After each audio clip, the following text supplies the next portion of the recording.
जो लोग 400 पार कह रहे थे, जिन्होंने पहले चरण में 400 पार का नारा दिया था, वो अब तो जान गए होंगे देश की जनता उन्हें 400 पार नहीं 400 हराने जा रही है कि इस बार जब जनता देश की वोट डालेगी 140 करोड़ तो इनको 140 सीटों के लिए भी तरसा देगी। ये 10 साल से बीजेपी की सरकार ने हमें आपको सबको धोखा दिया है और 10 साल अगर पीछे मुड़ करके हम देखेंगे तो इन बीजेपी वालों की हर बात झूठी निकली, इनका हर वादा झूठा निकला और पता नहीं इस डबल इंजन की हवा या क्या होता है कि बलिया आते आते विकास का इनका इंजन से धुआं निकल जा रहा है। वो 4 जून की जो तारीख है वो न केवल मित्र मंडली को बदलेगी, मित्र मंडली तो बदलेगी, मंत्रिमंडल भी बदलेगा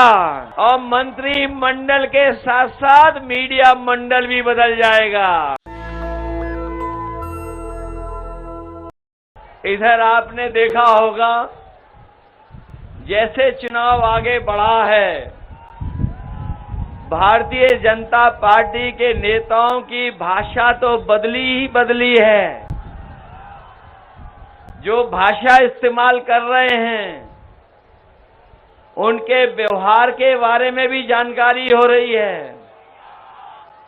जहां वो शब्दों का इस्तेमाल अपने भाषण में कर रहे हैं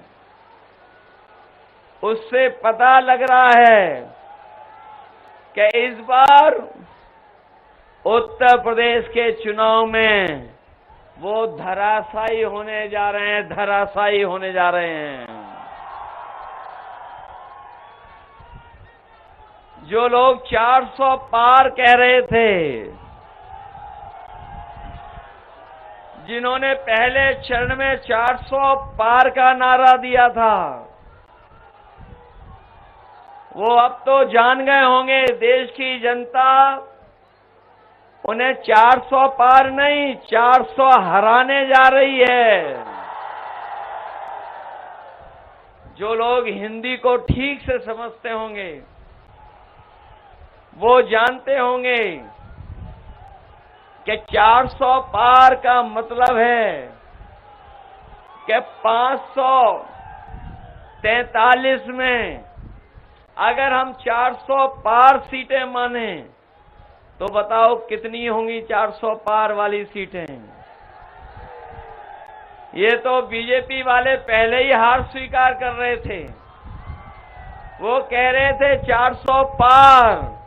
इसका मतलब ये है कि इस बार जब जनता देश की वोट डालेगी 140 करोड़ तो इनको 140 सीटों के लिए भी तरसा देगी। वैसे तो सनातन पांडे जी पहले ही दिन चुनाव जीत गए थे। जिस दिन उन्होंने आकर बलिया में जो कहा था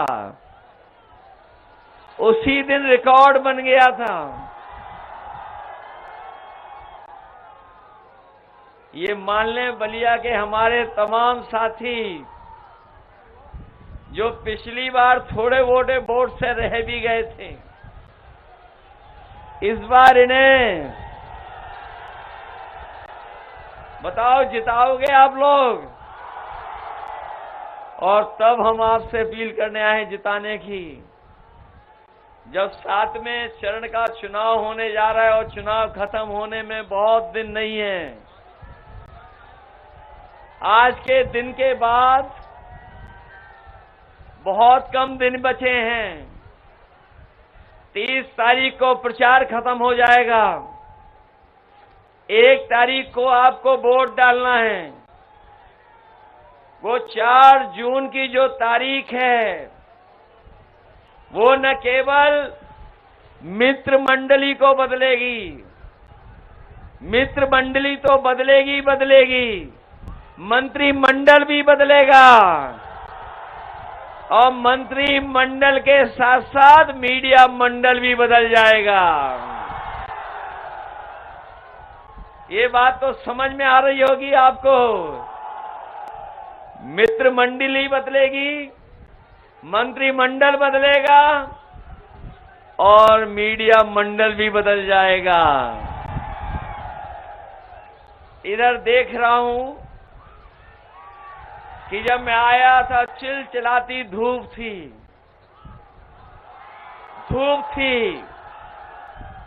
लेकिन इधर मौसम भी बदल गया है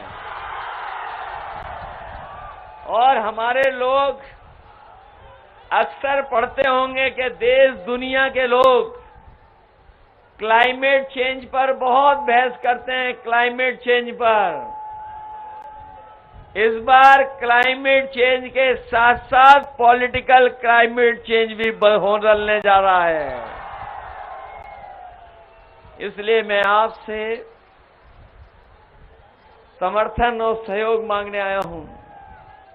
ये 10 साल से बीजेपी की सरकार ने हमें, आपको, सबको धोखा दिया है और 10 साल अगर पीछे मुड़कर के हम देखेंगे तो इन बीजेपी वालों की हर बात झूठी निकली, इनका हर वादा झूठा निकला। और याद कीजिए, हमारे बलिया के किसान भाइयों, यही देश के प्रधानमंत्री कहते थे हमारी सरकार आ जाएगी, सत्ता में आ जाएंगे तो हम अपने किसानों की आय दोगुनी कर देंगे। आज 10 साल बाद न किसानों की आय दोगुनी हुई, लेकिन जो लागत बढ़ी है, महंगाई बढ़ा करके लागत लगातार बढ़ती चली जा रही है। डीजल पेट्रोल तो महंगा किया ही है, बीज कीटनाशक दवाइयां महंगी हुई, खाद डीएपी महंगी कर दी और ऐसा भी देखा कि इन्होंने बोरी से चोरी भी शुरू कर दी। जो किसान भाई खाद लेने गए होंगे उन्होंने देखा होगा कि पहले 5 किलो और फिर 5 किलो। बताओ, इन्होंने 10 साल में खाद की बोरी से कितनी चोरी कर दी। ये 10 किलो चोरी हुई है। न केवल 10 किलो चोरी खाद की बोरी से की है, बल्कि हमारे किसान भाई जानते होंगे, जिस समय वो डीएपी लेने गए थे उस समय सरकार से ये निर्देश थे कि जब तक नैनो यूरिया नहीं खरीदेंगे तब तक उन्हें डीएपी नहीं मिलेगी। नैनो यूरिया खरीदी, लेकिन बताओ, हमें जो नैनो यूरिया दी, क्या किसी किसान की पैदावार बढ़ गई? क्या किसान को किसी को लाभ पहुंच गया? और याद रखिए, जिन्हें जानकारी होगी वो जानते होंगे कि जिस तरीके से बड़े बड़े उद्योगपति भारत छोड़ के चले गए थे, सुनने में आया है कि नैनो यूरिया बनाने वाले भी भारत छोड़ करके चले गए हैं। आज भारत में नहीं है नैनो यूरिया वाले, वो भारत छोड़ के चले गए। और एक ऐसा भी समय किसानों ने और देश के किसानों ने देखा कि जिस समय सरकार ने काले कानून ला करके किसानों की जमीन और उनकी पैदावार को लूटना चाहते थे, लेकिन किसान खड़ा हो गया और तब तक नहीं हटा जब तक सरकार ने काले कानून वापस नहीं ले लिए। लेकिन काले कानून वापस तो हो गए हैं, लेकिन अभी भी उन्हें एमएसपी का कानूनी अधिकार नहीं मिला है। आज बलिया में हम समाजवादी लोग और इंडिया गठबंधन ने जो तय किया है, हम आपको भरोसा दिलाना चाहते हैं कि जिस तरीके से भारतीय जनता पार्टी ने बड़े बड़े उद्योगपतियों का कर्ज माफ किया है, बड़े बड़े उद्योगपति कारोबारी जिनका कर्ज था, जिन पर कर्ज लगभग 25 लाख करोड़ था, इस सरकार ने सब उद्योगपतियों कारोबारियों का कर्ज माफ कर दिया। हम अपने किसान भाइयों को बता के जा रहे हैं कि जहां किसानों का कर्ज माफ होगा, वहीं उन्हें कानूनी अधिकार दिला करके उनकी फसल और पैदावार की भी कीमत देने का काम आने वाले समय में इंडिया गठबंधन करेगा। जहां किसान को खुशहाल बनाने के लिए फैसला लिया है, वहीं हमारा नौजवान जो खड़ा है वो जानता होगा कि इस सरकार में जितनी भी नौकरियां निकली, सबके पेपर लीक हो गए और कोई एक पेपर लीक नहीं हुआ है। जिन्होंने पढ़ाई लिख कर करके परीक्षा दी होगी और बार बार परीक्षा दी होगी, इंतजार किया होगा परीक्षा का, वो जानते होंगे 10 परीक्षाओं से ज्यादा ऐसी परीक्षा हुई जिनका पेपर लीक हो गया। न केवल पेपर लीक हुआ, सरकार को अपनी परीक्षाएं भी रद्द करनी पड़ी और जो परीक्षाएं रद्द हुई हैं उससे पूरे उत्तर प्रदेश में लगभग 60 लाख बच्चों का जीवन खराब हुआ है, उनके सपने तोड़े हैं।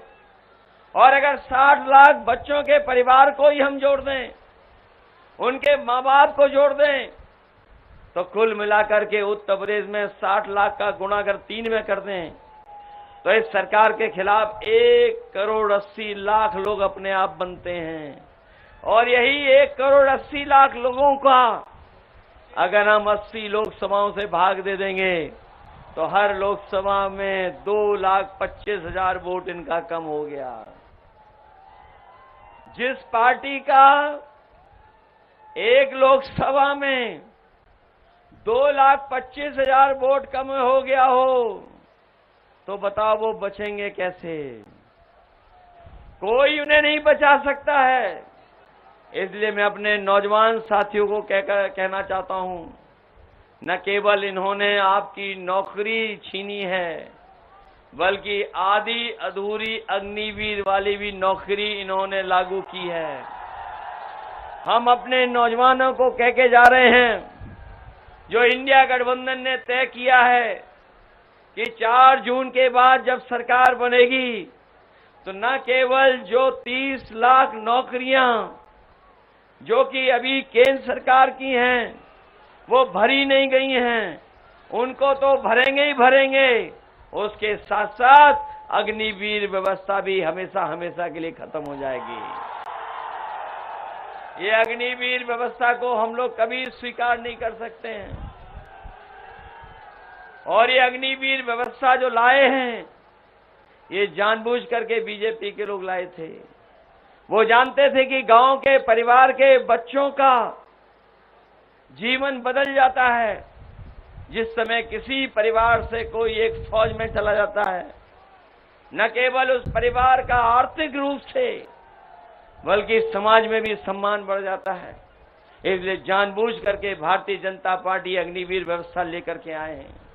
मैं अपने नौजवानों को भरोसा दिलाता हूं, न केवल अग्नि व्यवस्था खत्म होगी, अगर कहीं उम्र की भी छूट देनी पड़ेगी तो वो भी छूट दे करके फौज की भर्ती को बढ़ा करके अपनी नौकरी दिलाने का काम करेंगे।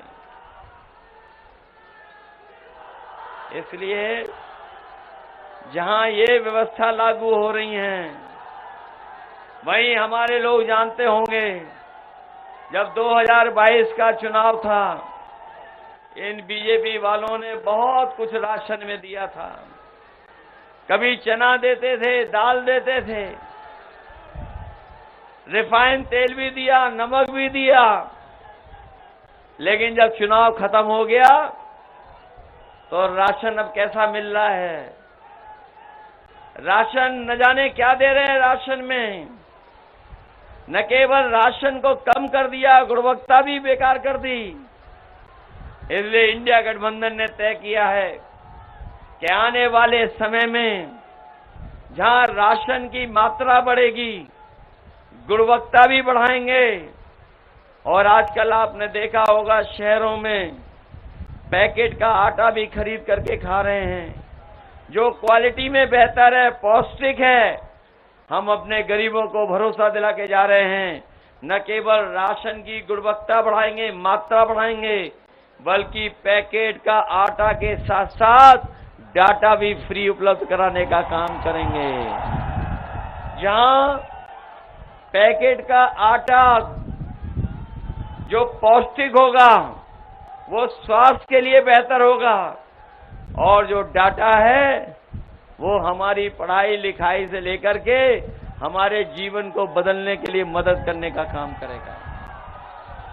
इसलिए आप सबसे हम निवेदन करने आए हैं, ये चुनाव पहले चरण से ही पश्चिम से ही बीजेपी के खिलाफ हो गया चुनाव, और लगातार इस चुनाव की हवा बढ़ती चली जा रही है।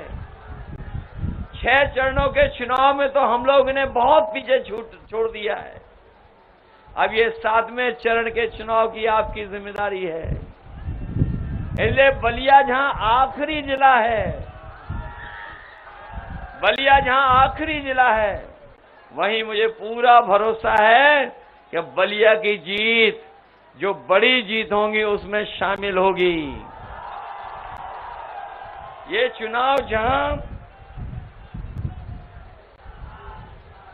चुनाव जहां हमारे आपके भविष्य का चुनाव है, वहीं ये चुनाव संविधान बचाने का भी है।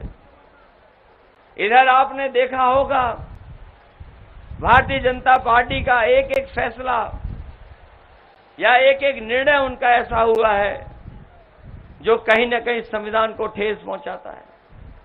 हमने कई मौकों पर कहा और हर सभा में कहा कि अगर इन्हें दोबारा मौका मिल गया तो यही जो संविधान बाबा साहब भीमराव अम्बेडकर जी का बनाया हुआ है, इस संविधान को बदल देंगे।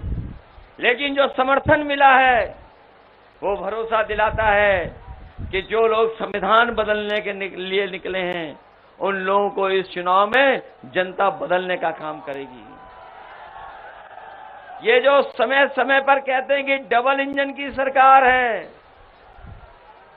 ये जो डबल इंजन अपने आप को कहते हैं, मुझे नहीं पता बलिया में बड़ी बड़ी होर्डिंग लगी हैं डबल इंजन की क्या नहीं लगी हैं, लेकिन बड़े बड़े शहरों में इन्होंने होर्डिंग लगाई थी। दिल्ली वालों ने अपनी होर्डिंग लगाई थी, लेकिन उसमें एक इंजन पहले से ही गायब था, और जिसके लिए वोट मांगने आएंगे वो इंजन है ही नहीं होर्डिंग में। बताओ वो पहले से गायब है कि नहीं गायब है? और पता नहीं इस डबल इंजन की हवा या क्या होता है कि बलिया आते आते विकास का इनका इंजन से धुआं निकल जा रहा है। बलिया के लोग जानते होंगे कि जो विकास की गति समाजवादियों ने दी थी, उस गति को अगर रोकने का काम किया तो भारतीय जनता पार्टी ने किया है। चाहे वो यूनिवर्सिटी दी हो, चाहे वो स्पोर्ट्स कॉलेज दिया हो, चाहे वो पुल दिए हों, चाहे वो सब स्टेशन दिए हों जिससे बिजली आपको ज्यादा मिल जाए। लेकिन आज बिजली के साथ साथ बिल भी आ रहा है, और बिल कैसा आ रहा है?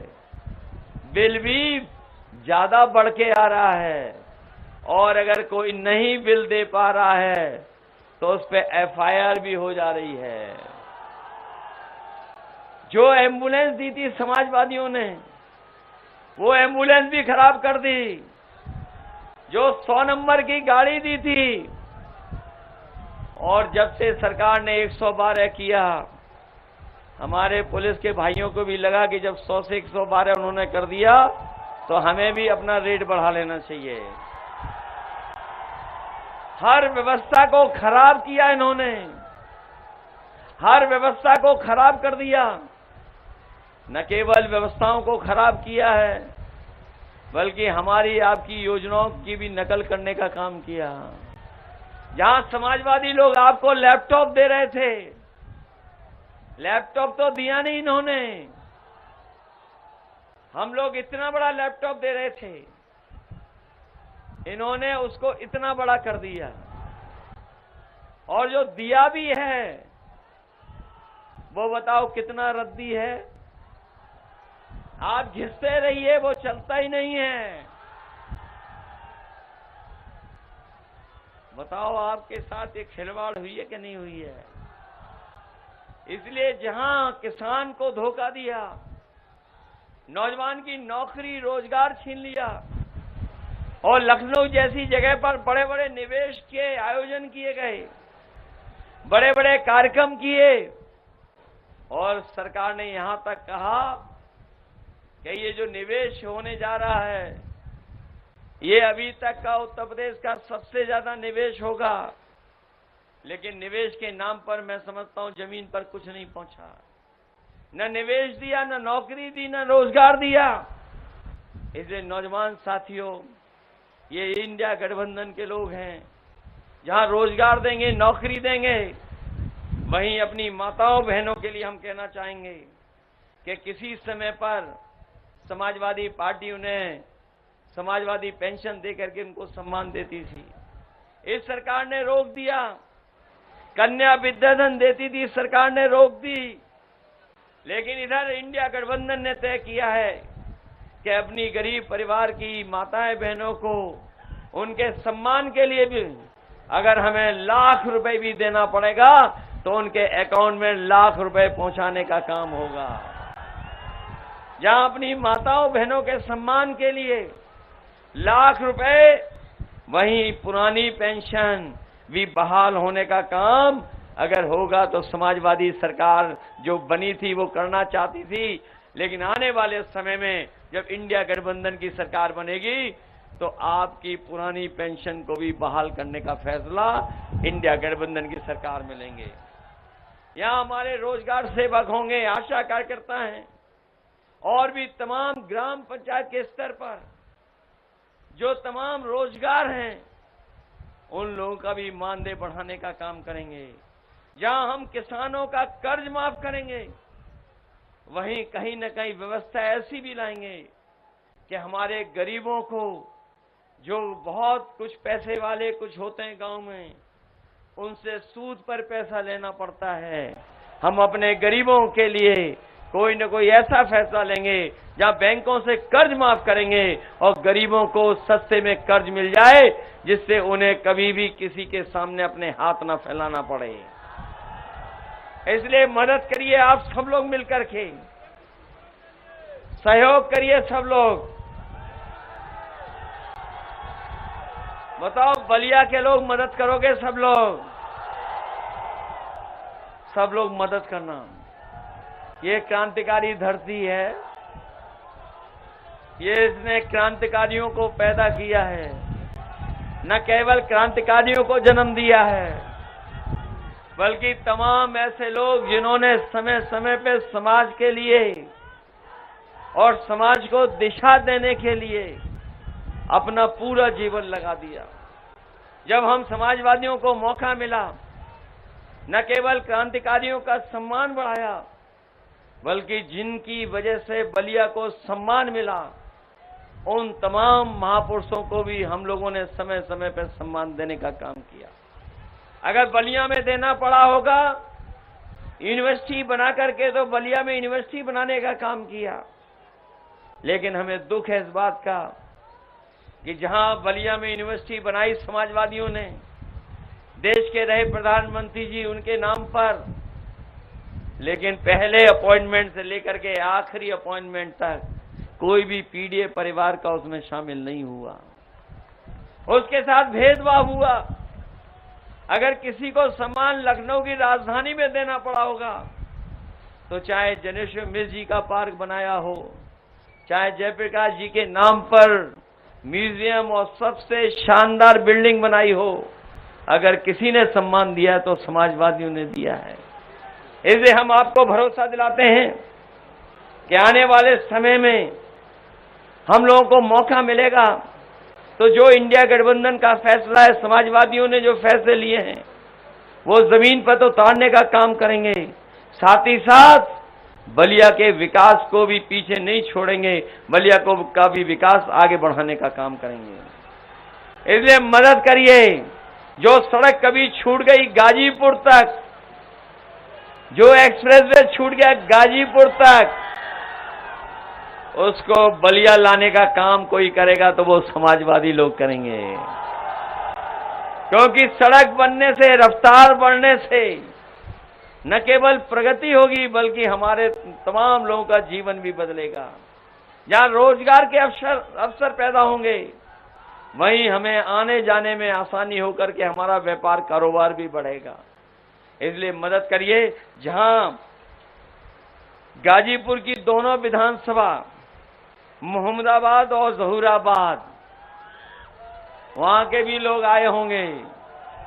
हालांकि बलिया की जिम्मेदारी केवल बलिया जिताने की नहीं है, बलिया तो जिताना ही जिताना, सलीमपुर में भी मदद करना, और सलीमपुर के साथ साथ आपको गाजीपुर में भी मदद करनी है। ये 7वें चरण का चुनाव ऐसा है कि अगर आप 7वें चरण में वोट डाल देंगे तो हम लोगों की गिनती भी बढ़ जाएगी। और मुझे तो ऐसा लगता है कि इस बार इतनी गिनती बढ़ने जा रही है कि अभी तक का समाजवादियों का रिकॉर्ड टूटने जा रहा है। इसलिए मदद करिए, सहयोग करिए। जहां हमारे आपके भविष्य का चुनाव है, वहीं संविधान बचाने का भी चुनाव है। मैं अपने बहुजन समाज के लोगों से विशेष अपील करूंगा कि ये लड़ाई बहुत बड़ी है। इस लड़ाई में कहीं कहीं हमें दिखाई देता है, इसलिए हम उन्हें भी सावधान करना चाहते हैं कि इस लड़ाई में समाजवादी और इंडिया गठबंधन का सहयोग कर देना। जब आपकी मदद मिलेगी तो न केवल जीत होगी, बल्कि बाबा साहब का दिया हुआ संविधान को भी बचाने का हम लोग काम करेंगे।